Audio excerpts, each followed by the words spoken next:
Hello, let me introduce myself. My name is Doug Engelbrecht. I'm a member of the School of Management, Information Technology and Governance, and I've been a staff member here for 13 years on staff now. I'm talking to you about the sweet spot, which is a sporting analogy. I can tell you that I think I'm qualified to speak about the sweet spot in education. I've taught for 30 years. I have taught at 5 universities.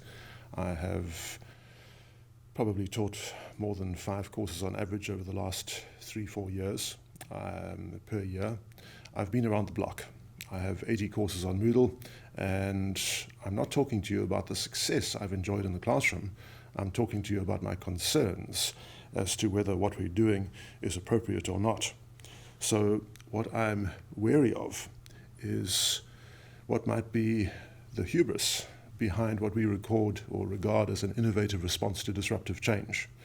I think it could well be the case that we should rather call that a necessitous emergency remote teaching response. It's not what everyone would like to hear, but I believe that is the way to proceed, as opposed to accepting axiomatically that we're on the money here.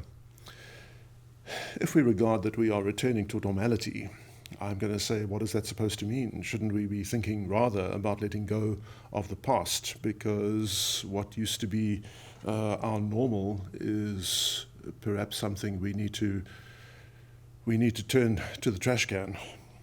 I introduce you here to my problematization, and I present to you the words of the former MD and chairperson and current emeritus partner, senior partner of McKinsey & Company.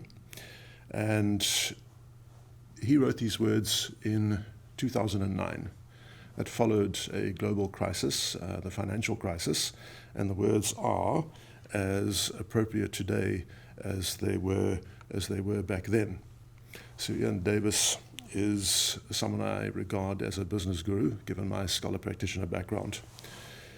The basis for this is my contention, if you like, is that in respect of EdTech adoption, positioning this university is going to take what I've referred to as a level-headed and authentic and effective leveraging of technology. It is the case that we must incorporate in that framing the realities of what I've referred to here as instructorship and learnership, and I don't want to proceed with those words, and I'll introduce the words teaching and students to you rather in my conceptualization, and what you see there is the notation of A intersection B intersection C, what we can rather draw for you as what emerges as 4 subsets or intersections, the point being that our desire is to hit the sweet spot right there in the middle, hence the sweet spot in my title. The constructs that underpin this are respectively what we do and how we do it, and the vulnerabilities that emerge as a consequence of that. And those vulnerabilities are our teaching staff and our students and EdTech. And of course, the interface that arises between teachers and students, and the 2 interfaces that arise between teachers in education technology and students in education technology. If you're happy to proceed on that basis, I'm going to address with you what we do and why we do it. And the point is that what we do is a function of our curricula and how we present those curricula. Traditionally, something that we've done in the classroom, and traditionally something which very unremarkably and somewhat despondently I record as aligning very closely with the tables of contents of the textbooks we prescribe. And I regard that not to be good teaching. I regard that to be a problem of instructional design. In addition to that, we have to look at the manner in which we convey our teaching, whether we're doing that traditionally in a classroom or whether we're doing that in this new form of design, as I'm giving voice to my viewpoints over here.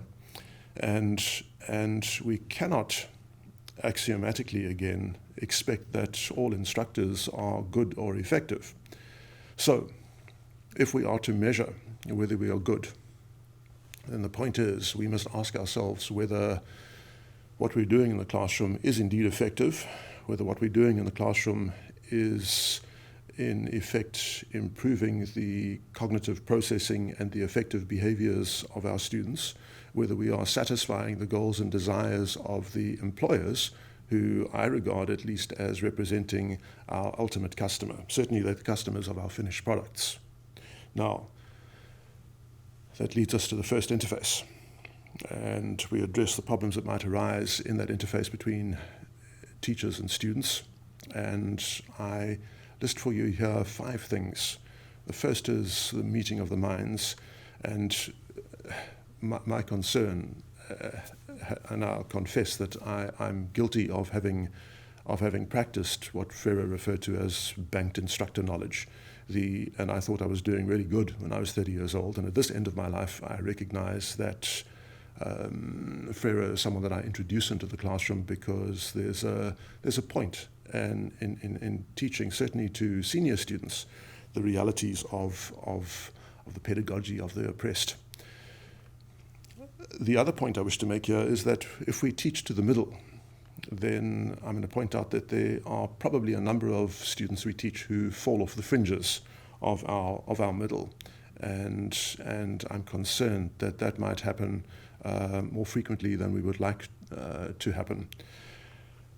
Then the emotional climate we establish in our classroom, which is established not just by the formal curriculum and the instructor, but by the hidden curriculum of the instructor and the instructor's viewpoints, and the support that students receive beyond that, both with respect to their formal curriculum as well as the behavioral conditioning, if you like, which is established by what I have observed to be sometimes casual disregard. That is something I believe we could be guilty of, if nothing else. And then behavior management is something which we expect over here to be the domain of our instructors, and I don't necessarily believe that our instructors are capable of addressing what we refer to as a lack of student engagement, because it is beyond the domain of the instructors. And then finally, in respect of the reason we're here, the raison d'etre is our productive outcomes. And there's a range of literature on this, and I do, by the way, at the end of this presentation, show you a series of sources. So I believe that to be the vulnerabilities we need to address. If we look at education technology, and I hope you recognize the reference in the bottom right of the screen, we address not just the information exchange, but also what EdTech represents as a means of creating standardized education and accessible education, and that is of great value. The optics we enjoy with education technology, we don't cloak student participation in a Harry Potter invisibility cloak anymore. We get to see what students are doing, and that is undoubtedly very valuable. Scalar opportunity, production, but unfortunately, with the opportunity cost of the loss of human contact. That takes us to the teacher EdTech interface, and I record over here that there is no basis that we can rely upon our quality assurance mechanisms and systems and processes instrumentally giving way to adequate quality control. The instructional design capability of our instructors is not necessarily great. There is a dispositional resistance I've observed, and that means that our learning management system is not utilized adequately. When it comes to students, there are 4 things. The students are dualistic learners. They look for facts and they look for answers. And it's very easy to fall into the trap of providing just that. There is also a dispositional resistance, which we record as a lack of engagement and participation. And clearly the economic and social factors I expect we're all aware of in terms of affordability of the technology required to enjoy and participate in the technological revolution. So the overarching conclusion I arrive at over here is that, like it or not, we can't expect that it's back to business as usual. And if we are to take the long view of the next normal, it means that we need to get the basics right. And if we are to get the basics right, that means interrogating those three interfaces and the components of instruction and instructional design and delivery and the consequent vulnerabilities. If we are not to do this, we are not going to hit that sweet spot. That's an exercise in performance management, an exercise in quality assurance, and an exercise in strategy. But if you were to ask me if we're getting this right, I'm going to say that I doubt that it is the case, and I leave the last word here to Bertrand Russell. I believe that we rely too heavily on our hubris to carry us as a momentum factor. I wish to be neither regarded neither as a fool nor a fanatic. The sources I consulted for this presentation are available to you if you were to freeze frame this exercise, and I look forward at sometime in the future in you reaching out to me and me answering your questions. Thank you.